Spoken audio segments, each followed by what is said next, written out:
E aí, pessoal, estamos de volta aqui para a segunda parte da revisão de contabilidade geral aí para o ISS Criciúma. A gente vai analisar agora escrituração contábil, que é um assunto muito cobrado pela FEPES, hein? Então tenha atenção aqui a esses tópicos de escrituração contábil. Olha na tela. Escrituração contábil. Quais são as formalidades da escrituração contábil? Olha, escrituração deve ser realizada com observância dos princípios de contabilidade e ser executada em idioma e moeda, correntes nacionais. Isso aqui cai muito em prova da FEPES, hein? Atenção, em forma contábil, em ordem cronológica de dia, mês e ano, ou seja, essas, a letra C e D aqui, ó, é o sem esculacho, é o que eu chamo de sem esculacho. É sem esculacho. Tá, olha lá, ordem cronológica de dia, mês e ano, com ausência de espaços em branco, entre linhas, borrões, rasuras ou emendas. É sem esculacho. E com base, é lógico, em documentos, né? Em documentos, ou seja, você não pode escriturar com base em nada, né? Com base em nada, com base em documentos ou, na sua falta, em elementos que comprovem ou evidenciem esses fatos, né? A escrituração deve conter ainda, no mínimo, que a data do registro contábil, a conta devedora, a conta credora, o histórico, o valor do registro contábil, informação que permite identificar aqui de forma unívoca todos os registros. Então isso aqui cai muito, hein? Isso aqui cai muito em prova da FEPES e tenha muita atenção a esse slide, tá? Tenha muita atenção aqui nesse slide. A gente tem aqui livros contábeis, eu trouxe aqui o livro diário, basicamente, então ele é o livro obrigatório de acordo aqui com o Código Civil, tá? Ele é o livro principal que registra todos os fatos contábeis e é um livro, então, cronológico, tá? Um livro cronológico, então ele é o livro diário, olha só, o livro diário é o quê? Ele é um livro escriturado diariamente, né? Todos os fatos contábeis serão escriturados aqui no livro diário, tá? De forma cronológica, não tem nem muito segredo isso aqui, mas cai nas provas da FEPES. E essa parte aqui de baixo, você tem que dominar, hein? Quais são as formalidades extrínsecas do livro, tá? Do livro. Então, olha lá, ele deve ser o que? Encadernado com folhas numeradas em sequência. Ele deve ter os termos de abertura e de encerramento. E além disso, ele tem que ser o que? Autenticado, tá? Lá no órgão competente. Então, formalidades extrínsecas, você vai lembrar do ETA. E se for necessário, lembre-se da tieta. O que você está falando? Lembra a formalidade extrínsecas de um livro? Lembra da Tieta? Não sei se é da sua época, né? Lembra da novela Tieta? Tinha música, né? Acho que é Caetano Veloso. Lembra, falou em formalidades extrínsecas dos livros contábeis, você vai lembrar da Tieta. Porque Tieta lembra lá da musiquinha. Eita, eita, eita. Putz, eu vou passar vergonha aqui, hein? Eita, eita, eita. É, a encadenação são os termos de autenticação. Vamos lá. Eita, eita, eita, eita. É, encadenação são os termos de autenticação. Pô, ficou maravilha, né? Passei vergonha, mas você não erra nada a respeito disso aqui, né? Lembrando que tem autenticação, né? Então tem a encadernação. A encadernação e também a numeração, né? Eu cortei a numeração da musiquinha, né? Mas só para você lembrar, então, ele deve ser encadernado, assim como numerado, né? Ele deve ter os termos de abertura e encerramento e autenticação do órgão competente, tá? E as formalidades intrínsecas, né? Tem a ver com o contador escrevendo, né? O contador, então, está escrevendo lá, ou seja, está escriturando. Ele deve ser escriturado em idioma e moedas nacionais, ele deve ser escriturado aqui em ordem cronológica, de dia, mês e ano, e sem esculacho, né? Sem esculacho, que eu chamo aqui sem intervalos em branco e tal. Tá? Então, lembra aqui as formalidades extrínsecas, lembra da tieta, né? Eita, eita, eita. É, encadenação são os termos de autenticação, lembra disso aí? Lembrando que deve ser numerado também, né? Ou seja, tem a ver com o livro propriamente dito, né? Ele vai estar lá bonitinho, encadernado, ele já vai estar numerado, né? Senão o cara arranca uma página, né? Então tem que estar numerado, né? Ele arranca lá uma página, né? Ele não quer evidenciar aquelas escriturações de determinada página, ele arranca aquela página? Não, então tem que ser numerado para não acontecer isso. Tem que ter os termos de abertura e de encerramento, né? Assim como ser autenticado, tá ok? Lembre-se disso, aqui cai muito, hein? E o livro Razão, lembra de Razão? Lembra do quê? Lembra de razonete. Razonete, né? Então, quando você lembra de razonete, você vai lembrar do razonete de uma conta, né? Ou seja, o livro Razão, né, ele detalha os lançamentos feitos lá pelo livro diário, né? É um livro facultativo pela legislação comercial, mas obrigatório pelo regulamento do imposto de renda, né? Com base naquelas entidades que apuram o lucro real, né? Ou seja, ele vai pegar todos os lançamentos realizados no livro diário e transcrever aqueles lançamentos para as contas, para as diversas contas, tá? Então, o livro Razão, lembra do razonete, lembre-se das contas, tá? Então, olha lá, o livro diário, ele é obrigatório de acordo com o Código Civil e o livro Razão, pega o R aqui, ó, ele é obrigatório pelo Regulamento do Imposto de Renda, assim como a Resolução CFC 1330 de 2011, que trata da escrituração contábil. Lembra do R aqui, ó, você ficar na dúvida, né? Se ficar na dúvida, lembra do R, né? R de regulamento, R de resolução, o livro diário está previsto lá, a sua obrigatoriedade no Código Civil, tá? Então, uma questãozinha aqui da FEPESE, né? Olha aqui, analise os itens a seguir, vamos ver o que ele quer. Cenário alternativo aqui apresenta o quê? As formalidades extrínsecas. Extrínsecas, lembra do ETA. É, encadenação, são os termos de autenticação. Então, olha lá, adotar idioma e moeda nacional. Não é extrínseca, é intrínseca, né? Conta corrente, o cara começa a viajar. Opa, encadenação. É, encadenação, são os termos de autenticação. Opa, já chegamos aqui, hein? Guardar continuidade, não conter esculacho, não. Obedecer a rigorosa ordem cronológica, que é intrínseca também. Numeração, opa, olha aqui, lembra? É, encadenação, são os termos de autenticação. Eu cortei a numeração, né? Eu cortei a numeração, né? Eu preciso recompor essa minha música para inserir aqui a numeração. Numeração também é extrínseca, né? Possuir clareza, exatidão, não. Registro. Olha aqui, registro sim, né? Registro, ele trocou a autenticação por registro, não tem problema, né? Tá aí. Seguir método uniforme de escrituração, não temos, opa, olha aqui, eita, é a encadenação, são os termos de abertura em termos de encerramento. E utilizar a forma em padrão contábil, não, então 3, 7, 9 e 11. Aí, eta, ficou fácil, né? Lembra da tieta, maravilha? Formalidade, então, extrínsecas dos livros, lembra da tieta, lembra do eta. É, encadenação, são os termos de autenticação, maravilha? Oh, maravilha. Erros na escrituração contábil, né? Pode cair. Bom, estorno eu desfaço, né? Então, estorno, desfaço o lançamento incorreto. Então, adquirir mercadorias à vista, eu debitei estoque e creditei fornecedores. Opa, eu deveria ter creditado caixa. Então, o estorno, eu desfaço esse lançamento, né?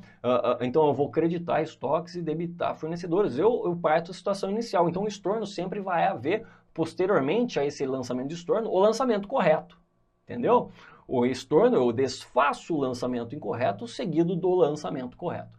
A complementação que está aqui, a complementação, por exemplo, imagina que eu comprei estoques no valor de 100 mil reais, então eu debitei estoques e creditei caixa, perfeito, né? O lançamento está perfeito, mas o valor foi errado, eu comprei de 100 mil reais e lancei 10 mil reais, faltou um zero, né? O contador na hora de digitar lá, esqueceu de um zero. Então veja que o lançamento está incorreto pelo valor. Bom, para eu então consertar esse lançamento, eu posso estornar seguido de um lançamento correto, ou eu posso apenas, nesse caso, complementar, né, mediante um débito em estoques de 90 mil reais e um crédito em caixa de 90 mil reais, né? Então eu estou complementando o valor para chegar ao valor correto. E a transferência é um tipo de correção mais racional, né, do que o estorno. O estorno é o desfaço que foi feito incorretamente seguido do lançamento correto. A transferência é um pouco mais racional, mais inteligente. Então, por exemplo, eu comprei mercadorias à vista, eu debitei estoques, perfeito, e eu creditei fornecedores, está errado, né? Eu teria que creditar conta caixa. Então, para eu arrumar isso aqui, basta eu debitar, então, fornecedores, anulando esse crédito realizado incorreto, e creditar o quê? A conta caixa. Com isso, né? Com esse lançamento de transferência, eu consigo, então, transferir aquele lançamento realizado incorretamente na conta fornecedores para a conta correta, para a conta caixa. Maravilha? Isso aqui pode cair também na sua prova. Quais são aí as formas de correção de erros na escrituração contábil? Então tem estorno, complementação e transferência, tá?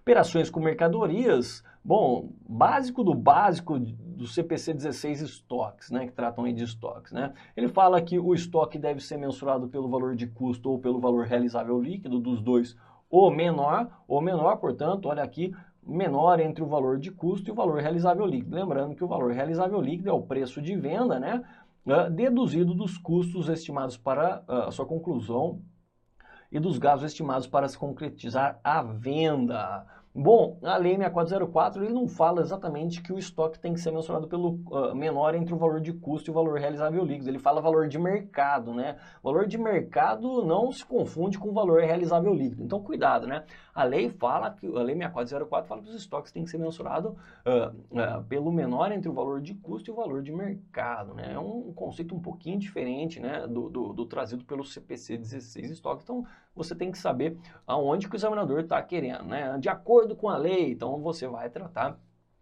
aquela questão de acordo com a lei, né?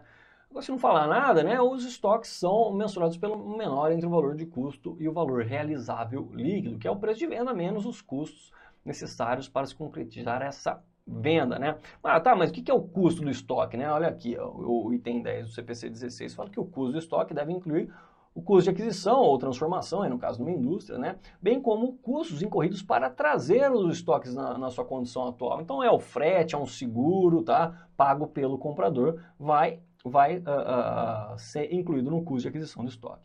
O item 11, né? Ele só explica o item 10, né? Então olha custo de aquisição. Custo de aquisição dos estoques compreende o preço de compra, imposto de importação e outros tributos. Agora, exceto os tributos o que é recuperáveis. É lógico que tributo recuperável não faz parte do custo de aquisição, não faz parte de custo de imobilizado também. Não só de estoque, mas como de imobilizado e qualquer outra coisa. Ora, por quê? Porque o imposto recuperável vai ser ativado como um direito, né? Por exemplo, o ICMS a recuperar, IPI a recuperar. Ora, se eu vou pegar o valor desse tributo e vou ativar lá no meu ativo, é lógico, ativar tem que ser no ativo, né? Se eu vou ativar como um direito lá no meu ativo, é evidente que ele não faz parte do custo de aquisição do estoque, senão eu estaria ativando duas vezes o mesmo valor, ativando como um direito lá, ICMS a recuperar, PIS e COFINS a recuperar, e também como custo de estoque dentro da conta de estoque. Então é evidente que tributos recuperáveis não fazem parte do custo de aquisição de estoques. Bom, ele fala aqui que custo com frete, né, custo de transporte faz parte do custo de aquisição de estoque. É lógico que desde que o comprador é que tenha pago isso aqui, né, custo seguro, manuseio e blá blá blá. Enfim, são custos para trazer esse estoque aqui à condição de venda lá dentro da empresa. E aqui uma curiosidade, né? Essa tela de curiosidade. Bom, o IPI entra ou não entra na base de cálculo do ICMS? Depende, você vai ter que analisar o destino dado à mercadoria comprada. Então é isso aí, o fornecedor, né? O fornecedor, quando eu adquiro uma mercadoria, o fornecedor me liga e fala assim, ó, o que você vai fazer com essa mercadoria? Você vai revender ou você vai usar ela dentro da sua companhia, ou seja, vai fazer parte do seu ativo imobilizado, ou você vai usar, né, ou seja, uso e consumo. Você vai comercializar, você vai industrializar, o que você vai fazer? Por que isso é importante? Exatamente para saber se o IPI entra ou não na base de cálculo do ICMS. Ou seja, se vai rolar uma venda, né, uma circulação posterior dessa mercadoria, então o que eu estou falando é o seguinte, se a entidade adquirente vai comercializar esse produto adquirido ou vai industrializar esse produto adquirido, uma matéria-prima, né? Ele vai industrializar essa matéria-prima e posteriormente vai vender aquele produto acabado, ou seja, esse produto adquirido vai continuar circulando, né? O IPI não entra na base de cálculo, não entra na base de cálculo do ICMS. Agora, se aquela mercadoria vai morrer aqui dentro da entidade adquirente, ou seja, vai ser utilizada para o uso e consumo ou vai ser ativada no imobilizado, aí o IPI entra na base de cálculo do ICMS. Então, cuidado, hein? Cuidado, isso aqui caiu no ISS Jundiaí, por exemplo, a banca lá, que eu já nem lembro mais qual era a banca, aliás, acabou até esquecendo desse entendimento aqui. Cuidado aqui, ó. Então, comercialização e industrialização, IPI não entra na base de cálculo do ICMS, ou seja, comercialização e industrialização, estou dizendo que essa mercadoria continuará existindo aí no futuro, né? Ela vai continuar circulando, né? Ela vai sair dessa entidade, ser vendida a terceiros, então o IPI não entra na base de cálculo do ICMS. Agora, se for ativo fixo, ou seja, ativo imobilizado ou uso e consumo, o adquirente vai utilizar essa mercadoria para o seu ativo imobilizado ou para o uso e consumo, o IPI entra sim na base de cálculo do ICMS. Isso aqui é importantíssimo, afinal o ICMS é um tributo recuperável, né? Pode ser um tributo recuperável para a entidade, e isso impacta no valor do custo do estoque. A gente já viu, né, que o ICMS, se ele for recuperável, ele não entra no custo de aquisição do estoque. Então isso aqui é extremamente importante para você calcular o custo de aquisição do estoque. Método de equivalência patrimonial vai cair na sua prova, né? Vai cair na sua prova. O que é o método de equivalência patrimonial? Nada mais é do que um ajuste. O método de equivalência patrimonial nada mais é do que um ajuste. Então, eu vou lá, adquiro uma coligada ou uma controlada, né? E nesse momento eu ativo esse valor lá por um valor X, né? Correspondente proporcionalmente ao PL dessa investida, que pode ser uma controlada ou coligada, né?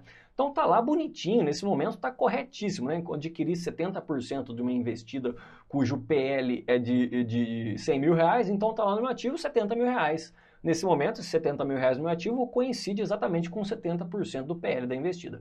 No entanto, futuramente essa investida ela vai apurar lucros ou prejuízos, ela vai apurar alguns ajustes no seu PL, ajustes de avaliação patrimonial, ajustes acumulados de conversão, enfim, o que eu estou querendo dizer é que o PL dela vai se alterar. No momento que se alterou esse PL da minha investida, o meu investimento contabilizado lá no meu ativo já não mais reflete, né, o valor do PL da investida. Então, quem faz esse ajuste é o método de equivalência patrimonial, né? Então, perceba que inicialmente lá no meu exemplo, eu adquiri 70% das ações daquela entidade, de uma investida, por 70 mil reais. Então, PL daquela investida era 100 mil reais, 70%, 70 mil reais, perfeito. Suponha que depois essa minha investida apurou lucro. Bom, apurou lucro, esse lucro vai para a conta lucros acumulados dentro do PL, ou seja, o PL dela aumentou de valor. 70 mil reais já não mais equivale a 70% do PL da minha investida, percebe? Portanto, quem faz esse ajuste é o método de equivalência patrimonial, simples assim. Simples assim. Então, qual que é a base do método de equivalência patrimonial? Né? Aqui eu trouxe, né? Eu não vou perder tempo aqui lendo com vocês, porque o tempo é escasso, mas você pode dar uma paradinha aí no vídeo e ler isso aqui. Pode ler isso aqui, né? Conceito aí de método de equivalência patrimonial, tá? Não vou perder, eu vou focar aqui no que interessa para você resolver a prova, que é isso aqui, ó. Qual que é a fórmula da equivalência patrimonial? Ou seja, é o lucro apurado pela investida vezes o percentual de participação que eu tenho na investida. Então, naquele meu exemplo, suponha que o lucro apurado pela investida tenha sido de, sei lá, 10 mil reais, suponha que eu tenho 70% de participação, eu multiplico por 70%, eu chegaria num resultado de equivalência patrimonial de 7 mil reais. Como é que é feito o lançamento disso aqui? Débito em investimentos, lá no ativo não circulante. Então, olha, eu estou aumentando o valor do investimento, estou ajustando, né? Estou ajustando para refletir o PL da investida. E crédito em resultado de equivalência patrimonial afeta o resultado da investidora positivamente, afinal, houve um lucro na investida. Esse é o lançamento. Conceito de coligada, novamente, eu não vou ler isso aqui para a gente não perder tempo, mas falou em coligada, olha aqui, lembra influência significativa, a gente vai ver aqui, você pode ler aqui que a influência significativa ela é presumida quando a investidora tem 20% ou mais do capital votante, ou seja, ações ordinárias, né, da investida, sem controlá-la. Não vou ficar lendo isso aqui para a gente não perder tempo. Você pode ler, você lê aí. E controlada tem aqui também o conceito, ou seja, quando a investidora tem 50%, mais 50% das ações com direito a voto da investida, tá? Vamos lá. Resultado não realizado, tá? Isso aqui a FEPESE costuma cobrar, né? É incrível, né? Incrível. A FEPESE faz provas extremamente básicas e acaba cobrando aí um conceito não tão cobrado em provas de contabilidade geral, né? Que são os resultados não realizados entre entidade investida em investidora ou investidor em investida, mas aqui a gente está pensando em uma investidora e sua coligada ou controlada, aliás, investida e sua investida ou investida e sua controladora, tá? Ou investidora. O artigo 248 da Lei 6404, ele fala lá que os lucros não realizados entre essas operações, entre operações então, de investidoras com investidas, devem ser descartados. No entanto, há uma diferença de análise em relação a entidades coligadas e controladas. Isso impacta o cálculo do método de equivalência patrimonial. Então, mas o que é o tal do resultado não realizado nessa análise do artigo 248, tá? Bom, são aquelas operações entre essas sociedades, Então imagina que uma investidora ou uma investida está vendendo mercadorias para a investidora com lucro. Então ela apurou um lucro em venda de estoques para a sua investida, né? E esses estoques ainda não foram repassados a terceiros, ou seja, a investidora que adquiriu esses estoques de sua investida ainda não repassou esses estoques a terceiros. Então, esse lucro apurado nessa operação, ele é considerado não realizado. É como se uma empresa, né, tenha vendido para ela mesma, ou seja, faz parte de tudo do mesmo grupo, vamos chamar assim, o mesmo grupo econômico. Então, toda vez que há uma venda intragrupo com um lucro ou até com prejuízo, né? E essas mercadorias adquiridas ainda não foram repassadas a terceiros, esse lucro ou esse prejuízo, ou seja, esse resultado é considerado o quê? Não realizado. Quando ele vai ser realizado? Quando efetivamente ser passado a terceiros, repassado a terceiros. Então o resultado não realizado é o lucro numa operação intragrupo, né? É o lucro numa operação intragrupo vezes o percentual de mercadorias ainda em estoque. Se for 100%, 100% do lucro apurado nessa operação intragrupo é não realizado. Se 50% das mercadorias já foram repassados a terceiros, então ainda resta 50% das mercadorias em estoque. Portanto, o lucro não realizado será o lucro da operação intragrupo vezes 50%. Ah, só 10% das mercadorias permanecem em estoque, ou seja, 90% das mercadorias já foram repassadas a terceiro. Como é que eu calculo o lucro, o resultado não realizado? Seria o lucro dessa operação intragrupo vezes o percentual em estoque, ou seja, 10%. Tá? Então, lembre-se disso. Não sei se eu coloquei aqui, não coloquei. Então, como é que eu vou calcular esse resultado não realizado? É o lucro da operação, vou colocar aqui, ó, intragrupo, vezes o percentual ainda em poder do grupo, ou seja, lá no estoque do adquirente, aquilo que não foi repassado a terceiro. No entanto, o cálculo do MAP, a gente vai ter que diferenciar. A gente viu que a fórmula do MAP é essa aqui, ó. A fórmula do MAP é essa aqui, né? MAP é igual a lucro líquido do exercício apurado pela investida vezes o percentual de participação. A gente vai ter que ajustar essa fórmula, Quando for uma operação entre aí controlada e investidora, a gente vai tirar 100% do lucro não realizado. É como se fosse a empresa vendendo para ela mesma, né? Então, nesse caso, se for uma relação entre controlada, né? O MAP a gente vai tirar 100% do lucro não realizado aqui no cálculo do MAP. Então vai ser lucro líquido vezes a participação normal menos 100% do lucro não realizado. Então está aqui a fórmula do MAP se for uma relação aí de controle. Isso aqui a gente viu no meu curso várias questões a respeito, hein? E se for uma relação de coligada? Bom, nesse caso a gente vai tirar apenas percentual, parte percentual do lucro não realizado, né? Apenas percentual, parte desse lucro não realizado de acordo com o percentual de participação. Então, o lucro líquido do exercício menos o lucro não realizado vezes o percentual de participação. Então, olha que a fórmula aqui é distinta, né? Então, eu tenho que analisar, né? Se eu estou analisando lá o enunciado, eu tenho que ver se trata de uma coligada ou de uma controlada para aplicação do MAP, desde que tenha lucro não realizado, né? Lá no enunciado. Maravilha! Ativo não circulante imobilizado, né? Sempre cai em prova, né?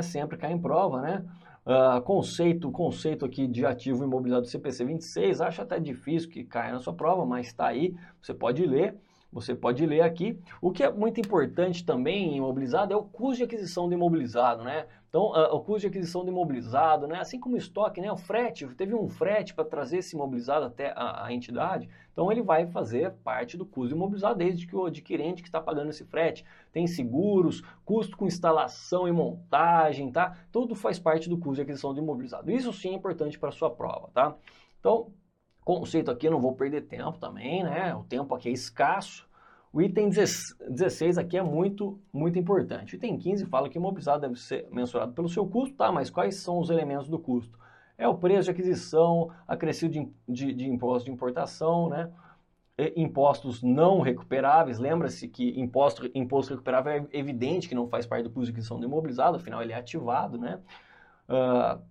Depois de deduzidos descontos aqui incondicionais, né, comerciais e abatimentos, é lógico que esses valores não fazem parte do custo de aquisição. B. Quaisquer custos diretamente atribuíveis para colocar o ativo no local e condição necessária para o mesmo ser capaz de funcionar. Então tem aí custo de instalação, custo de frete, enfim, está tudo dentro do custo do imobilizado. E a C fala de estimativa inicial dos custos de desmontagem, remoção e restauração do local no qual ele está localizado. Então a estimativa lá inicial, né, desmontagem lá ao final da vida útil desse item, né? Vou ter que desmontar esse item, vou ter que remover esse item, vou ter que restaurar o local onde ele está instalado, faz parte também do custo de aquisição do imobilizado, tá? Métodos de depreciação, 99% das questões da FEPESE utilizam aqui o método linear, ou seja, as taxas são constantes, né? Como é que eu chego aqui na depreciação anual? Como é que eu chego na depreciação anual? Por esse método, basta eu pegar aqui o valor depreciável, ou seja, custo menos valor residual, dividir pela vida útil. Tá? O método Cole, algum cara aí chamado Cole inventou essa parada que a aplicação da depreciação, né, será com base em taxas variáveis de acordo com a vida útil estimada para o bem. Como é que a gente calcula isso aqui? Por exemplo, imagina que a vida útil de determinado bem seja de 5 anos. Então, se o enunciado falar para você depreciar pelo método Cole, você vai ter que somar, então, 5 mais 4 mais 3 mais 2 mais 1, ou seja, 15. 15 vai ser o quê? Vai ser o denominador da equação. Então, a depreciação do primeiro ano vai ser 5, que é a vida útil, dividido por 15, vezes o valor depreciável. Algum maluco entendeu que tinha que ser feito assim, né? Aí a gente tem que estudar para concurso. No segundo ano vai ser 4 dividido por 15 vezes o valor depreciável, né? Até chegar aqui no quinto ano, que vai ser 1 dividido por 15 vezes o valor depreciável. É raro isso aqui cair na prova, mas de repente, né? Cai exatamente na sua. Método das horas de trabalho, né, consiste na aplicação de taxas de acordo com o número de horas trabalhadas. Então, suponha que a entidade entenda que determinado equipamento, né, trabalhará aí durante 100 horas, 100 mil horas, né, ou seja, essa é a sua vida útil. Se ela trabalhou 100 mil horas, se ela trabalhou 1000 horas no período, vai depreciar 1% do seu valor depreciável, tá? Mesma coisa, método das unidades produzidas, eu suponho, né, que a vida útil de determinado equipamento será de 1000 unidades, né, 1000 unidades. Então, se ela produziu 100 unidades no período, ela tem que depreciar 10%, então, do seu, reconhecer essa despesa de depreciação de 10% do seu valor depreciável. Tranquilo, né? Tranquilo. Patrimônio líquido e reservas, né? Reservas de capital são receitas que não transitam pelo resultado, artigo 182 que trata aí das reservas de capital, né? Olha que ele fala aqui, ó, parágrafo 1º. Serão classificados como reserva de capital o ágio na emissão de ações, tá? Ágio na emissão de ações, então suponha que a ação tem valor nominal de R$1, né? E a procura é muito grande por essas ações, acabo vendendo por R$1,30 essas ações. Então não é R$1,30 que vai para a reserva de capital, é apenas o ágio, são os 30 centavos de ágio. Então, R$1 vai para a conta capital social e 30 centavos para a reserva de capital. Então, o ágio na emissão de ações vai para a reserva de capital. Agora, cuidado aqui, na linha B, ele fala que o produto, então, o produto da alienação de partes beneficiárias e o produto da alienação de bônus de subscrição, aqui é tudo, né? Aqui é tudo, não é só o ágio. O produto da alienação de partes beneficiárias e bônus de subscrição vai para a reserva de capital. Tá? E a C e D, lembro que foi revogada. O prêmio recebido na emissão de debêntures era antes de 2007 classificado como reserva de capital, não é mais, assim como as doações e subvenções para investimento era e não são mais. Tá? Então, cuidado, às vezes pode colocar aqui prêmio recebido da emissão de debêntures é evidenciado na reserva de capital, está errado, né? Está errado. Utilização das reservas de capital, artigo 200, as reservas de capital somente podem ser utilizadas para absorção de prejuízos, para resgate, reembolso ou compra de ações, para resgates de partes beneficiárias, para incorporação ao capital social ou pagamento de dividendos a ações preferenciais, né, se for previsto, né, essa vantagem para as ações preferenciais. Isso aqui também pode cair na sua prova, hein? Tenha atenção. São conceitos mais básicos, né? Conceitos da Lei 6404 que podem cair na sua prova, né? Bom, deixa eu ver aqui. Bom, vamos dar uma olhadinha na reserva legal antes da gente acabar com esse vídeo. Então, o artigo 193 fala da reserva legal, ele fala que do lucro líquido 5% devem ser aplicados antes de qualquer destinação na Constituição da reserva legal, que tem um limite máximo, né? Tem um limite máximo de 20% do capital social. Então, cuidado. Limite máximo da reserva legal é 20% do capital social, lembrando que esse capital social é efetivamente integralizado, tá? Não é o capital social subscrito. Então, de jeito nenhum pode ultrapassar 20% do capital social integralizado à reserva legal, tá? Agora, o parágrafo 1º, ele fala aqui de uma faculdade. Olha lá, a companhia poderá deixar de constituir a reserva legal no exercício em que o saldo dessa reserva, ou seja, o saldo da reserva legal, mais o saldo das reservas de capital, exceder a 30% do capital social. Ou seja, quando a soma da reserva legal mais a soma das reservas de capital chegar em 30% do capital social, a entidade pode, se assim ela desejar, tá? É uma faculdade, ela pode deixar de constituir esse 5% aqui para a reserva legal, tá? E a finalidade aqui da reserva legal, né, é assegurar aqui a integridade do capital social, sendo utilizada aqui para aumento do capital ou compensação de prejuízos. Maravilha! Pessoal, esse cálculo do limite máximo da reserva legal, ele sempre tem que ser observado, principalmente naquelas questões de dividendos, né?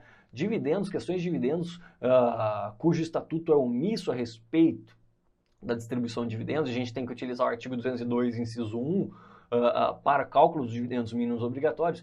Regra geral, a gente tem que calcular esse limite da reserva legal, caso contrário, a gente acaba errando a questão, mas depois a gente vai tratar sobre isso no próximo vídeo, tá?